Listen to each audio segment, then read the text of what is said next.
በተሰጠው እድሜ የተሰጠውን ስራ ከውኖ ባለመጨረሱ ተጨማሪ አንድ የስራ ዘመን የተሰጠው የሀገራዊ ምክክር ኮሚሽን ቀጣይ ስራዬ በአማራ ክልል አጀንዳ ማሰባሰብ ነው ብለዋል። በክልሉ ለሚደረገው የአጀንዳ ልየታ ስራም በጎንደር፣ በደሴ፣ በባህር ዳርና በሰሜን ሸዋ ማዕከላት የተሳታፊዎች ልየታና የተባባሪ አካላት ስልጠና አካሂዷል። ይህም በክልሉ ዋና ከተማ ባህር ዳር ላይ ይደረጋል ለተባለው የአጀንዳ ማሰባሰብ የምክክር ምዕራፍ ትልቅ እርምጃ መሆኑን የሀገራዊ ምክክር ኮሚሽን አስረድቷል። በርካቶች ግን አሁን በአማራ ክልል ያለው የሰላም ሁኔታ ምክክር ለማድረግ ምቹ አይደለም፣ ለምክክር የሚበቃ አውድ እንዲፈጠር እየጠየቁ ነው። የአማራ ብሔራዊ ንቅናቄ አብን ፓርቲን ወክለው የምክር ቤት አባል የሆኑት ዶክተር አበባው ደሳለው አሁን በአማራ ክልል ያለው ሁኔታ ለምክክር የሚበቃ እንዳልሆነ አስረድተዋል። ከ180 በላይ ማህበራዊ አንቂዎች፣ የክልልና የፌዴራል ምክር ቤት አባላት፣ ጋዜጠኞችና ምሁራን መታሰራቸውን የተናገሩት የምክር ቤት አባሉ የምክክሩ ውጤት ፍሬ እንዲኖረው ከተፈለገ እስረኞች ተፈተው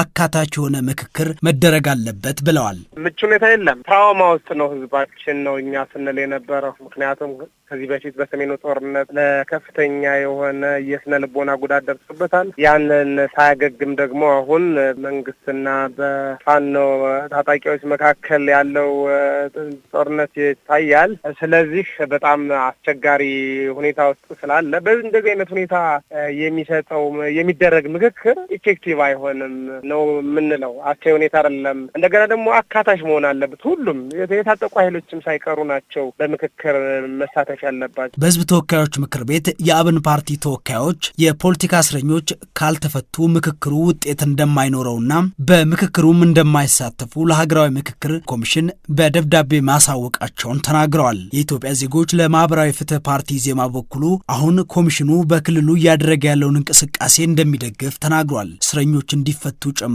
ኮሚሽኑ የጠየቃቸው ጥያቄዎች ለምክክሩ አስቻይ ሁኔታዎችን እንደሚፈጥሩም አስረድተዋል። ዶክተር ሙሉዓለም ተገኘ ወርቅ የኢዜማ የህዝብ ግንኙነት መምሪያ ኃላፊ ናቸው። ሀገራዊ ምክክር የምናደርግበት አንዱ መንገድ አንደኛው ምክንያት አንዳንድ ጉዳዮች በህግ ብቻ የሚፈቱ አለመሆናቸው፣ በውይይት በምክክር ከተለመደው የህግ መስመር ብቻ ሄደን የምናመጣው ማካታች የሆነ የተረጋጋ የፖለቲካ ስርዓት ወይም ተረጋጋ አገር የለም የሚለው ላይ ትምምን ስለደረስን ነው ብዬ አስባለሁ። በሱ መንገድ ከተስማማንና እሱ ላይ ግልጽ ነገር ካለ እሱን ያሳካልናል። የሀገራዊ ምክክሩን ያሳካል የምንለው መፍታት ሊሆን ይችላል፣ እንዳልነው የተኩስ ማቆም ሊሆን ይችላል። የትኛውንም ነገሮች ወደ ምክክር ሊወስድን የሚችል ቀና የሆነውን መንገድ ሁሉ መከተል ጠቃሚ ነው፣ ይጠቅማል። እነዚህን መንገዶች ደግሞ የራሳቸው ጉዳይ ብሎ እንዳላየ ማለፉ ብዙ መልካም አይደለም። የተሻለ የሚሆነው ሁሉንም ማካተት የሚችል ቻለ መጠን የአቅም ሁሉ ተሞክሮ ሆነ ብለው እምቢ የሚሉ መኖራቸው ሁሉ መዘንጋት የለበትም።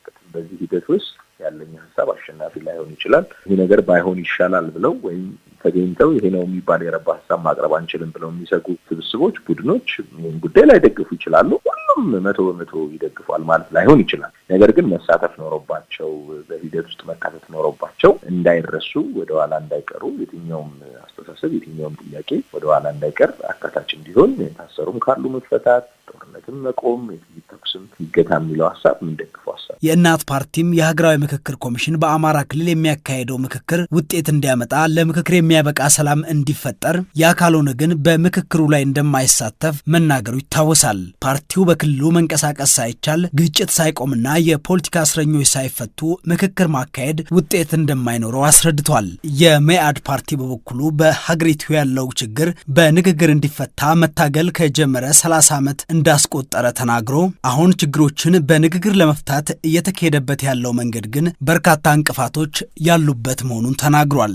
በአማራ ክልል የሚሆን በየትኛውም በኢትዮጵያ አካባቢ ችግሮችን በንግግር ለመፍታት እየተካሄደበት ያለው መንገድ መልካም ቢሆንም ለንግግር ምቹ ሁኔታዎች ግን መፈጠር አለባቸው ብለዋል። አቶ አብርሃም ጌጡ የመኢአድ ፓርቲ ፕሬዝደንት ናቸው። ስለዚህ ምክክር ማለት እኮ ታውቃለህ፣ ለመነጋገር ለመወያየት እኮ ቢያንስ መሬት ያስፈልጋል፣ ቦታ ያስፈልጋል፣ መቀመጫ መወያያ፣ ህዝቡ ሰላም ያስፈልገዋል፣ ህዝቡ ህሊናው ጋር መሆን አለበት። የኢትዮጵያ የፖለቲካ ፓርቲዎች የጋራ ምክር ቤትም በተደጋጋሚ በሀገሪቱ ያሉ ግጭቶች ቆመው ሁሉን ያካተተና ያሳተፈ ምክክር እንዲካሄድ ለምክክር የሚበቃ አስቻይ ሁኔታም እንዲፈጠር ሲጠይቅ መቆየቱ ይታወሳል። በህዝብ ተወካዮች ምክር ቤት የአብን ፓርቲ ተወካይ የሆኑት ዶክተር አበባው ደሳለው ምክክሩ እንዲቃና የምክክር ተሳታፊዎች ሀሳባቸውን በነጻነት እንዲገልጹ ሰላም ያስፈልጋል ብለዋል።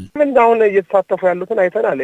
ወደ ምክክሩ ለመሄድ ሲሉ ሁሉ እየታገቱ መንገድ ላይ እንደዛ ያለበት ሁኔታ ነው ያለው እና ሁሉንም በማያስደስት ሁኔታ የሚደረግ የጸርፊያ ምክክር አንደግፈውም። የሀገራዊ ምክክር ኮሚሽን ባለፈው የ3 ዓመት የስራ ክንውን ሪፖርቱን ይፋ ባደረገበት ወቅት በአማራ ክልል የአጀንዳ ማሰባሰብ ስራ በቅርቡ እንደሚጀምር ተናግሮ በክልሉ የሚደረገው የምክክር ሂደት ውጤታማ እንዲሆን ግን ከመንግስት የሚጠብቃቸው እርምጃዎች መኖራቸውን ተናግሮ ነበር። ኮሚሽኑ ባለፈው ከክልሉ መንግስት ጋር ውይይት አካሂዷል። በውይይቱ ወቅትም እስረኞች እንዲፈቱ የኮሚሽኑ ኮሚሽነሮች ጥያቄ ማቅረባቸው ይታወሳል። የክልሉን ምላሽ በተመለከተ ያነጋገርናቸው የኮሚሽኑ የስራ ኃላፊዎች ክልሉ ለምክክሩ ስኬት የተቻለውን እንደሚያደርግ እንደነገራቸውና የእስረኞች ጉዳይን በተመለከተ ግን በክልሉ አቅም ብቻ የሚፈታ እንዳልሆነ እንደነገራቸው የሀገራዊ ምክክር ኮሚሽን የስራ ኃላፊዎች ነግረውናል።